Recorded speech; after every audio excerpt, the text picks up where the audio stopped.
Poligami sama dengan berzina. Hah? Apakah begitu, Bang?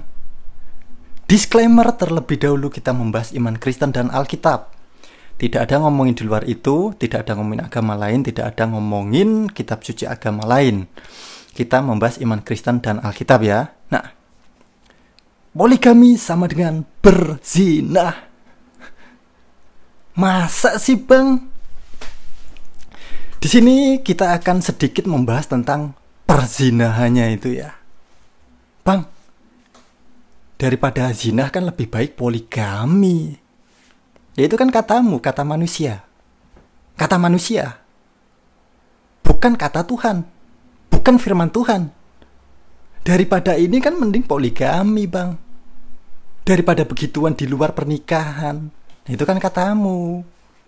Loh, terus kata Tuhan bagaimana, Bang? Nah, ini keras ini. Keras tentang perzinahan ini. Mengenai perzinahan yang dipahami banyak orang itu apa? Melakukan begituan, melakukan hubungan, begitu kan? Nah, ini kata Tuhan Yesus Kristus jauh lebih daripada itu. Injil Matius pasal ke-5 ayat ke-27 sampai ke-30. Kata Tuhan Yesus Kristus mengenai perzinahan. Ini sangat keras sekali.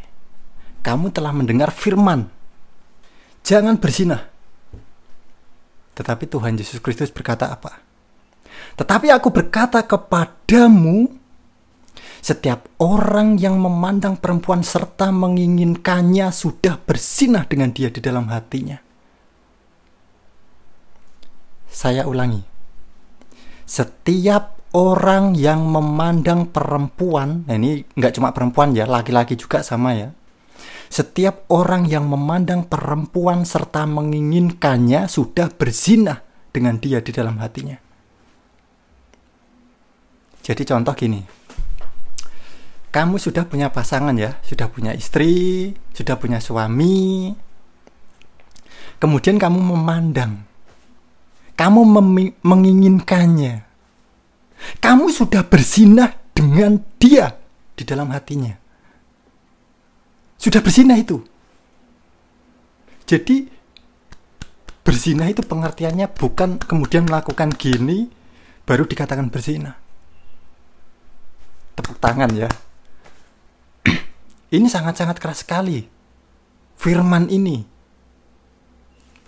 Kamu telah mendengar firman jangan berzinah, tetapi aku berkata kepadamu, setiap orang yang memandang perempuan serta menginginkannya sudah berzinah dengan dia di dalam hatinya. Dan terlebih lagi kemudian lebih lanjut itu.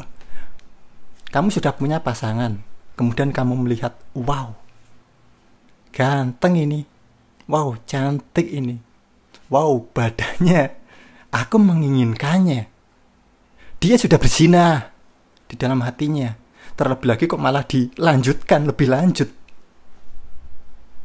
Jelas ya? Ini firman Tuhan, ini kata Tuhan Yesus Kristus. Terlebih lagi kok mau di tingkat lebih lanjut lagi gitu loh.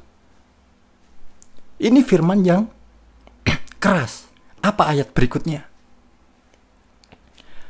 Maka jika matamu yang kanan menyesatkan engkau, cungkilah dan buanglah itu. Karena lebih baik bagimu jika satu dari anggota tubuhmu binasa daripada tubuhmu dengan utuh dicampakkan ke dalam neraka. Dan jika tanganmu yang kanan menyesatkan engkau, penggalah dan buanglah itu, karena lebih baik bagimu jika satu daripada anggota tubuhmu binasa daripada tubuhmu dengan utuh masuk neraka. Bukan diakal-akali, Bang, daripada berzinah lebih baik gini, Bang, daripada gini lebih baik gitu. Itu kan kata manusia, kata pikiranmu, pikiran manusia. Kalau firman Tuhan apa? Sangat jelas. Kalau matamu menyesatkan itu loh, lebih baik kamu cungkil daripada seutuhnya badanmu, tubuhmu itu masuk ke dalam neraka. Ini firman keras ini. Kalau tanganmu ini membuatmu berdosa, menyesatkan, contoh buat mencuri dan lain sebagainya. Potong tanganmu itu gitu. Daripada seutuhnya masuk ke dalam neraka. Jadi kamu itu biar ngerti gitu loh. Biar ngerti. Ini tuh biar ngerti gitu loh. Ini firman yang keras. Injil Markus pasal ke-10 ayat ke-8. Sehingga keduanya itu menjadi satu daging. Demikianlah mereka bukan lagi dua melainkan satu. Ada laki-laki perempuan menikah. Yang awalnya dua ini menjadi satu daging. Bukan lagi dua, menjadi satu. Bukan 1, 2, 3, 4, 5, 6, 7 atau berapa. Kemudian dijadikan satu. Gak ada. Kita membahas iman Kristen dan Alkitab. Tidak ada ngomong di luar itu ya. Jadi gak ada yang namanya poligami di kekristenan. Loh bang, tapi kan faktanya ada orang-orang yang malah kumpul kebo. Ya memang ada. Lah terus ada orang membunuh, ada orang mencuri. Loh bang, tapi kan faktanya ada orang membunuh. Padahal kan katanya nggak boleh membunuh. Bang, faktanya kan ada orang mencuri. Bang, faktanya kan ada orang yang kumpul kebo dan lain sebagainya. Bedakan diperintahkan dengan larangan, kemudian dia melanggar. Lah kalau diperintahkan, wah kamu boleh poligami, ya udah, kalau dibolehkan. Kamu boleh membunuh, ya udah silakan. Kalau memang dibolehkan, diajarkan. Kamu boleh mencuri, ya udah. Kalau di Kristen nggak boleh.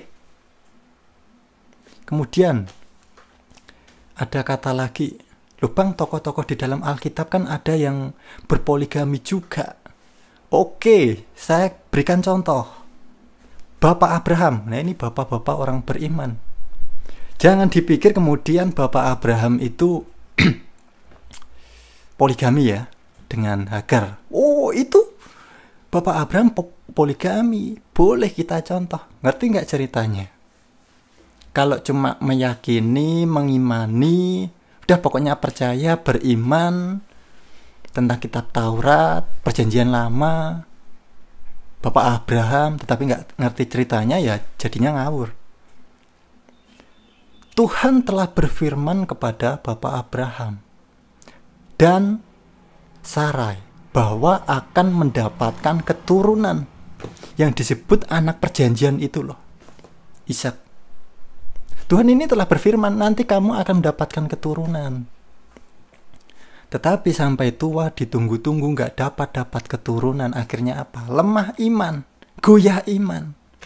Akhirnya apa? Diakal-akalin biar dapat keturunan ini bagaimana.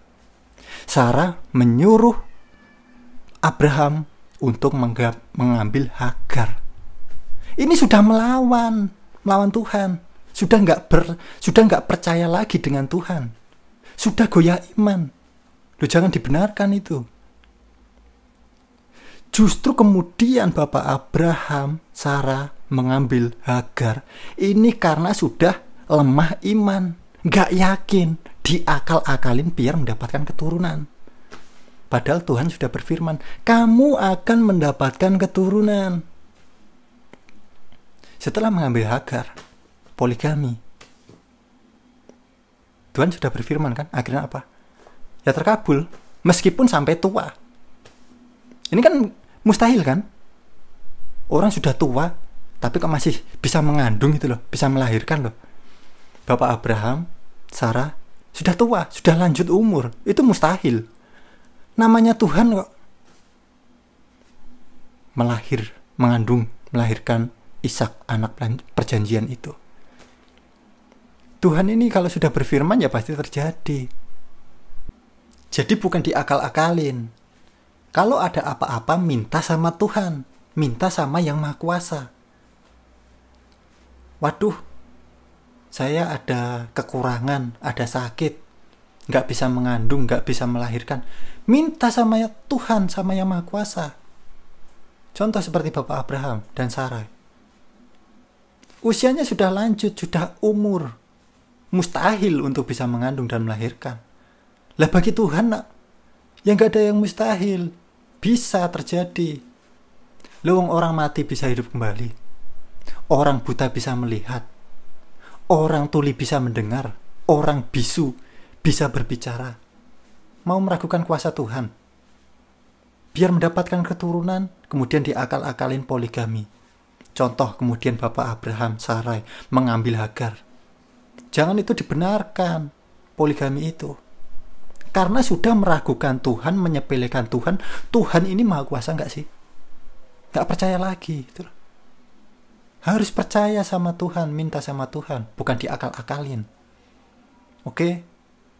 Kemudian lagi, Bang, daripada berzinah kan lebih baik poligami. Daripada matamu itu menyesatkan, cungkil matamu. Daripada tanganmu itu menyesatkan, potong tanganmu. Kalau otakmu ini menyesatkanmu, ya udah, selesai kamu. Ini tuh firman ini harus dipahami. Keras ini firman ini. Kata Tuhan Yesus. Yang namanya nafsu jangan diturutin, harus dilawan gitu loh. Kalau matamu menyesatkan, ya udah, cungkil, buang, daripada kamu masuk seutuhnya ke dalam neraka gitu loh. Tanganmu menyesatkan, bukan diakal-akalin biar gimana. Namanya nafsu harus di stop, harus dilawan, harus dihentikan, bukan diturutin malahan. Dengan berbagai segala cara dilegalkan, dibolehkan gitu loh. Itu bertentangan dengan firman Tuhan. Pikiran manusia ya, wah boleh gini, boleh gitu lah. Itu pikiran manusia, bukan pikiran Tuhan. Oke? Namanya nafsu harus dilawan, bukan malah diturutin. Dengan berbagai cara, berbagai hal, diakal-akalin. Oke? Nah, jadi seperti itu teman-teman, saudara semuanya. Semoga terberkati. Untuk teman-teman yang mungkin baru saja menonton video di channel YouTube Pusat Rohani, bisa dukung kami dengan cara tekan tombol subscribe-nya, bisa like untuk mendukung channel ini agar terus berkembang dan mewartakan kerajaan Tuhan kita Yesus Kristus.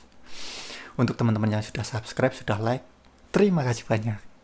Nah, baik kawan, cukup sekian dulu video kita kali ini. Damai Tuhan kita Yesus Kristus beserta kita semuanya. Terpujilah Tuhan kita Yesus Kristus.